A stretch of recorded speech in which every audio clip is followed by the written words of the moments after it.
Let's bring in Robin De Wouters now. He's a US political analyst and a member of Democrats Abroad. That's a US Democrat Party organisation for citizens who live in other countries. Welcome to you, Robin. Thank you. If we look at that report and the estimates of the number of Arab Americans, Muslim Americans, it's certainly the number runs into several hundred thousands when you talk about Michigan State, which was such a close vote last time. Is it possible then that the way that President Biden handles the conflict in Gaza could decide the state?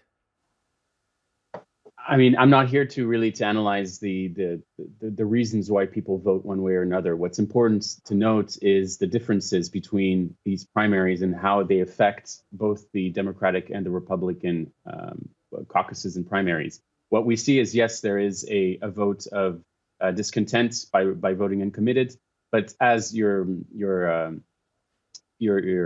you showed in the just now, it doesn't mean that they would vote for the opposite side. It's more a vote of consciousness of being against a particular policy, which I'm not going to enter in. What I think is important is to note the differences between how much both candidates are gaining, let's say the margin of victory. If we look at the different primaries that we've had so far, all the media are positioning former President Trump as like the absolute winner of the Republican primaries, which to a certain extent is true, but it doesn't really focus on the fact that between 30 and nearly 50% of Republican voters are actually voting against him, for Nikki Haley or DeSantis when he was still in the race.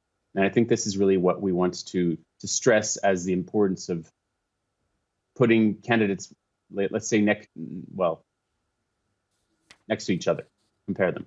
I know you're reluctant to talk about foreign policy in it, and I understand why, but I mean, couldn't this be a deciding factor? When you look at all the swing states, the tiniest of issues can determine which way these floating voters go at the last moment. And when you've got this significant sector of society that's feeling disgruntled, isn't there a good chance that, and normally we say that elections are decided by the economic situation. Could this be a rare occasion where actually foreign policy could have a very big say?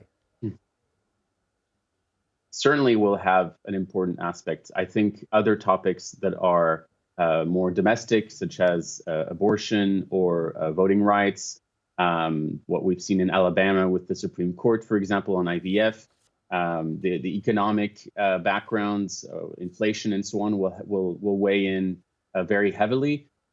I'm not to say which topic is really the most relevant to the American people. I think everybody has a different view on that. And I think it's really just important to kind of weigh the pros and cons of what we're voting for.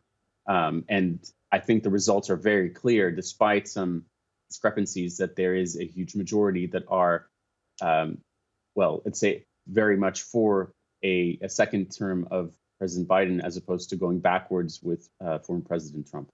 Are you not concerned, Robin, that when you hear some of the Arab American voters saying that not necessarily they're for Donald Trump, but they're kind of against Joe Biden, that actually that was a trend that took Donald Trump into power, the fact that people didn't openly admit that they were going to support him? Perhaps there was an element of they felt slightly embarrassed about it because they got a lot of criticism for it. So when you hear people saying they're not Joe Biden, that actually they could very well be pro-Trump. Mm-hmm.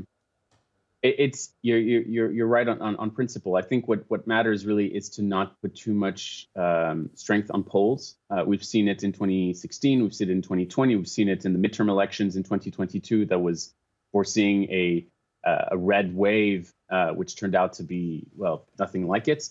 For sure, there are some people that might not be open to what they want to vote for or who they stand behind.